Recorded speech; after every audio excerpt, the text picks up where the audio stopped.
Hi, I'm Seamless, and today is Friday, which means it's time for a new how to position the microphone correctly, how to bass.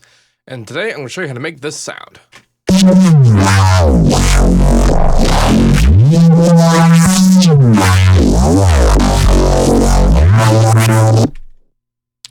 If you've been following my live streams and also the previous sound design recap videos, you actually will have seen this already, but now I'm going to focus more closely on what this is. This actually ends up getting used in this bit here. This is a track.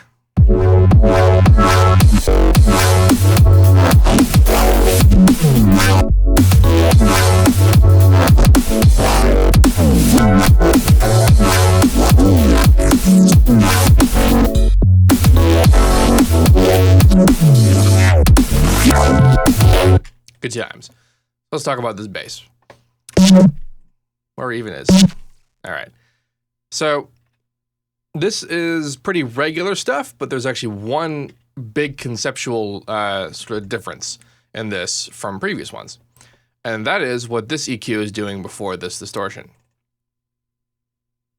With the distortions first. So first of all, the distortion is huge.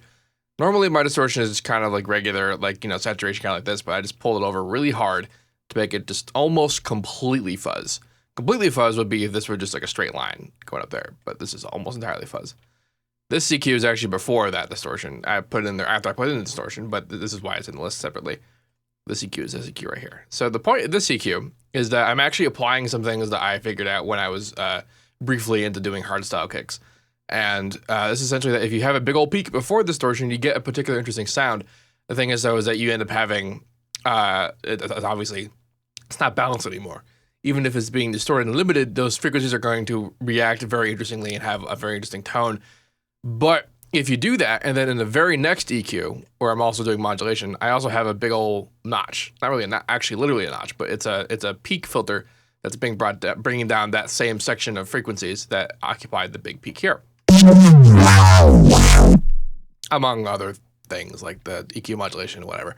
But so essentially what's happening here is that we're making a big peak before this distortion, and then we're taking away those same frequencies that are causing that peak post-distortion. But the thing is that the result of the peak is felt beyond just these frequencies. The distortion ends up being applied in the higher frequencies, giving it an interesting kind of texture that's a result of just this particular thing. But we also get rid of we retain that particular section of frequencies that would otherwise make it sound way too unbalanced. And then the rest of this is relatively straightforward. It's distorted, EQ modulated, a bandpass and two notches. It's also high passed, and then distorted again just to give extra. It's a little bit of saturation. It's not that intense. This is a separate sub. It's just low pass to be the sub. It's injecting the various places to kind of restore balance for sub placement, and then there's a second layer of EQ modulation. I have a recording of what this sounds like before that second layer because I had made the first layer and it sounded pretty sweet. I think this is it right here.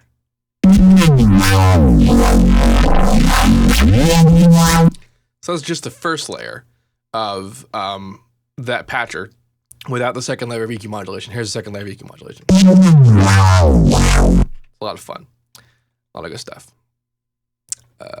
So yes, to kind of recap the whole point, the whole new thing for this how to bass is this idea of pre-distortion peaking, and then post-distortion level balancing, in the same bit.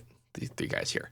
I just happen to also include EQ modulation here, but doing that will get you interesting texture regardless. This is also, like I said, basically how hardstyle kicks work. You make a big ass peak on your 909, you distort it, and then you kind of rein it in post, and you kind of just keep doing that a whole bunch of times, and you get a reasonable kick. But yeah, this is a pretty short one.